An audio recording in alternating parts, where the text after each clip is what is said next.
The day I discovered I was pregnant, my husband Brandon's secretary, Jenna, posted a picture of her baby bump on Instagram. The caption read, "Seconds later, my phone rang. Jenna was on the line, sounding panicked. She apologized, saying she'd posted the pic to get back at her boyfriend after an argument. Brandon snatched her phone and snapped at me, "You can't conceive, so now you're losing it seeing someone else pregnant? No wonder you can't get pregnant with all that envy." 5 minutes later, Jenna posted again, "I'll have 2 strong men safeguarding me," and Brandon liked it right away. I removed my wedding ring, tossed it into some bushes, and headed back to the hospital to schedule an abortion. For once, Brandon made it home before 9 p.m. He noticed the untouched fertility meds in the trash and frowned. Having a fit over something so trivial? I kept my voice even.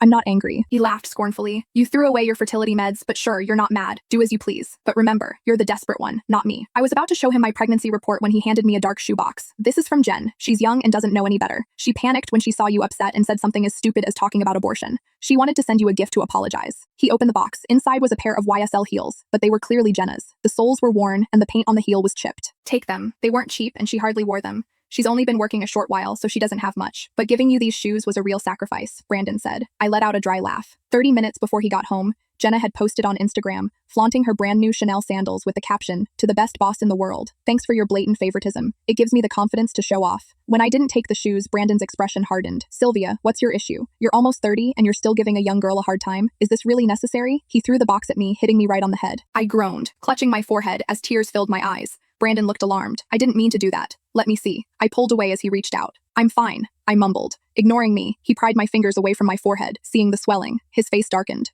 "This doesn't look fine. Stay put. I'll get some ice." Before I could stop him, his phone rang. The screen lit up, showing the caller ID. "Little trouble. Full of affection. Brandon." Jenna's voice came through. Hearing her whimpering, Brandon tensed. "Jen, don't cry. What's wrong?" "I have a stomachache," Jenna sniffled. "I want to go to the ER, but I got on the wrong subway and I don't even know where I am." Brandon frowned. "Why didn't you call me when you decided to go to the hospital? We agreed I'd drive you." Jenna's voice was meek. "I was dumb again today and made Sylvia mad. I didn't want to bother you both." Brandon's tone turned serious. "Jen, you're pregnant. Nothing is more important than that. Send me your location on WhatsApp and I'll come get you." "No. Brandon, I can get to the hospital by myself, really? Don't forget, today's Sylvia's ovulation day. You need to stay with her and make sure you two have a baby." Brandon chuckled. "Silly girl, one more time with her isn't going to miraculously get her pregnant. You're what matters right now. Send me your location." He hung up the phone and gave me an exasperated look. "Did you hear that? Jen's so worried about you and all you can do is act paranoid. I'm taking her to the hospital. I'll grab some ice packs for you on the way back." He snatched his car keys, ready to leave. "Brandon, wait," I called out. He spun around, clearly at the end of his patience. "Sylvia, can you cut it out? This is about 2 lives, hers and the baby's. Don't turn this into some jealous fit." I didn't bother defending myself. Instead, I walked over to the coat closet, grabbed the jacket he'd worn a few days ago, and pulled out a card. "Jenna's insurance card. You'll need it." Jenna never bothered dealing with her own appointments. Brandon always kept her insurance card. For a second, Brandon looked surprised. Then he finally reached out and took it. "Thanks." He seemed like